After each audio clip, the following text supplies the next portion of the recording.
downside of being an influencer? Downside? Yeah, downside. Or is it all upside? Do people all chase you in the upside for street? me. Are people like, Mike G, sign my shirt? They don't chase me, no signatures, things like that. But people do know me, Yeah. So I live a million different lives, and I can be different places. Right. And people do notice me sometimes, Yeah. which can be cool. And other times it's just like, damn, I would have never thought nobody would know me here. Right. So here's the big question that our audience has. Who is the real Mike G? The real Mike G? I think people get to see him, but I think that, to the other point of your question, the more downside is I do so much and I'm involved in so many things that I really do enjoy time alone, Sure. in solitude, by myself. But I like to travel. But everything that I pretty much post or everything I'm involved in, I think the reason that I'm able to help things be better and better is because I truly enjoy it. Like, I really enjoy eating good food. I like clothes. Sure. I like shoes. Sure. I like to travel. And I like You to are a man experience of different luxury. things.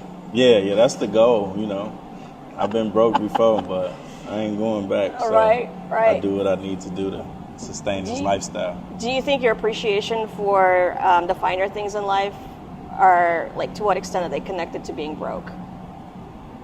Do you think 1,000%. Yeah. I think that, I've had luxuries of being around people who've grown up with things and they don't really realize the things that they have. They kind of take it for granted. Yeah. Which, I don't have children, but that's like a weird situation because, I would assume as a parent, you want your kids to be able to grow up and have the things they need and want. But then when they do have it, once they become an adult, they don't quite realize, those things. So for me, I've never, like, as a child, I was never, like, broke to the point where I didn't have the things I needed and a lot of the things that I wanted. For me, it's more of an adult, like, being broke, like, really getting out, having a degree, trying to get a job, not being able to find, the right compensation to sustain the lifestyle that I wanted to live. So for me, it's like, as an adult being broke, that's what truly inspired me to, like, grind as hard as I do now. There's times I've had 3 jobs at one time. So for me to be involved as much as I am now, it's not really hard because everything I do, I love. Sure. So the grind. Yeah. There's like 2 sides to that. Some people are like, no, life-work balance. Other people are like, if you want the things that you want, you're going to have to work for them. I'm of the second variety. Mm-hmm. It pays off, right? I think so. Yeah. But I think that, you can't have a timer on it because it might not pay off when or where you think it will. Sometimes. Yep. It could take 20 years before you get your big break, but that big break could change everything. So I'm on year 13. Just FYI. You got your big break a long time ago. It doesn't feel that way, but addicted to the grind. Totally. Well, I love what I do, right? That makes all the difference in the world. Yeah. So what's next for you? Like, what are you excited about right now, like, that's coming up that you want to talk about? Of course, WDRFA, and we got more clothes and lifestyle products on the way. Yes. Yeah, I like the plaid jacket there. Yeah, I like that too. It's a couple years old now. But so that we have on the way Sunset Sundays. So my series of events I'll be doing this spring and summer out at Daniel's Vineyard to promote the 2023 edition of my Sherrce blend. Okay. And then outside of that, just looking to just elevate everything that I'm doing and just get ready for AllStar weekend.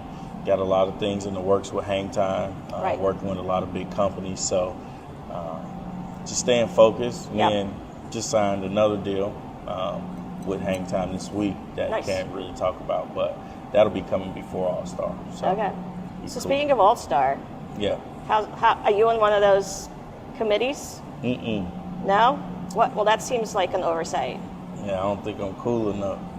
I don't know. I may not know enough, or I might not be from Indianapolis, or I don't know. That doesn't sound right. Yeah. It seems like you should be on there. Probably, but you know. But also, like, I feel like you're in the mix already, and like doing things for AllStar, right? I'm doing things for Hang Time. Hang Time, but they're doing stuff with AllStar. We're doing stuff for AllStar Weekend. Okay.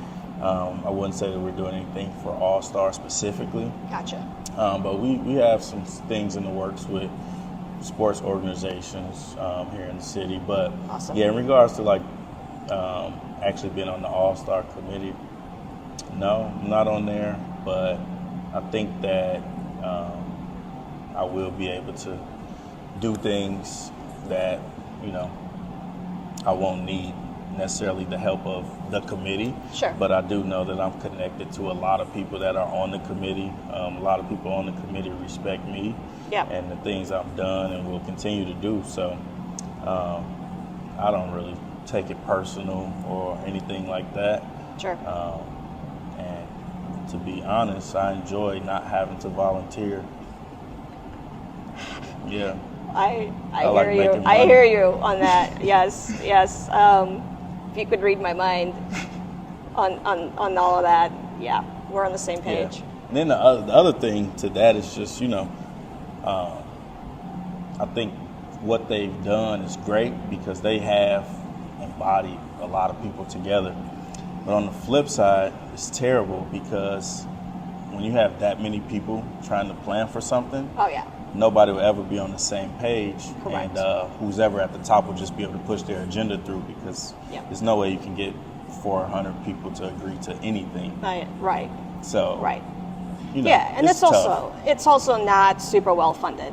Like, we have to fundraise for the things that we want to do, which is ridiculous. It's a little multi-million-dollar company doesn't have funding. It's a little smoke and mirror. I think that there is funding, but it is allocated through some logic that I'm not aware of. And that sometimes can be frustrating because the Arts and Culture Committee that I'm on, we have a lot of great ideas. I'm sure you've probably heard, and it's like, great guys, now go raise money for it. It's like, wait, we're bringing the ideas, and so it's a little confusing for sure. But I think I love the event for the city. I'm excited to have all the people come in and us show off, you know, all the cool things that we have going on. So, I think the best thing about, you know, I was here, my first year here was Super Bowl. That's kind of what made me fall in love with Indianapolis. But then AllStar, I feel like it just has more culture to it. Basketball has more of a cultural impact in Indiana. Basketball is just more of a culture thing than football as well. So whether we have, you know, attendance that breaks records or not, I think that the people who are involved in making sure that things go right and the people who do decide to come to the city will have a great time. And I think that's the most important thing. Agreed. It's a lot of cool stuff in the city for people to see. And I think that, you know, us getting skipped over during the pandemic, it gave people more time to really tighten up.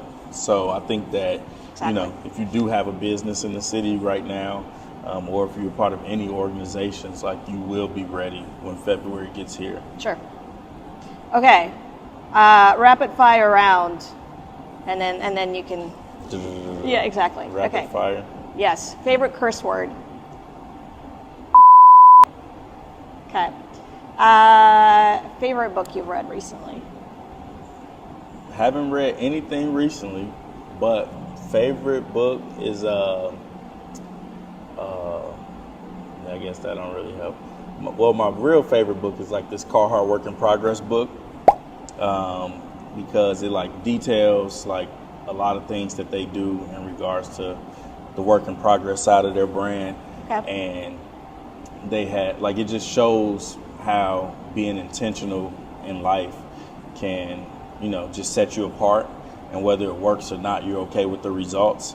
Like with them, they strategically like did no marketing, did nothing. They only went to stores and things that they wanted to be in.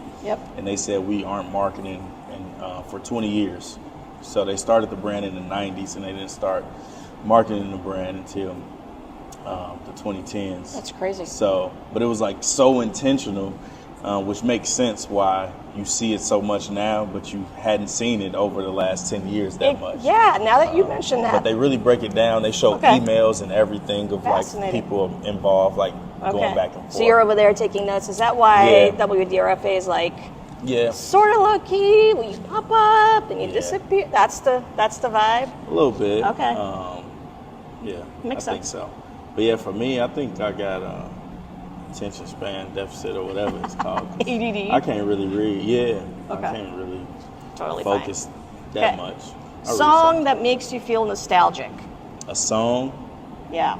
Where you're like, the good old days. Where you're like, when I was young and carefree. Probably any like song from like Kanye Graduation or early Kid Cudi.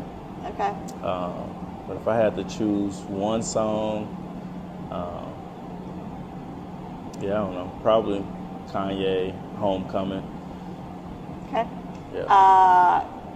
Favorite comfort food? Favorite comfort food? Tacos.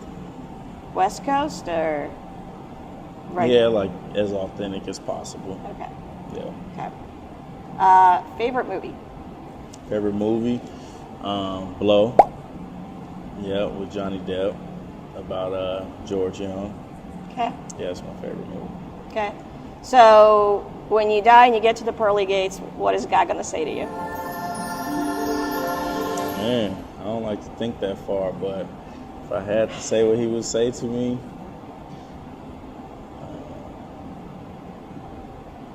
I think he'd say, you was hard-headed at first, but thanks for listening later. All right. Yep. Cheers. Cheers. Thank you.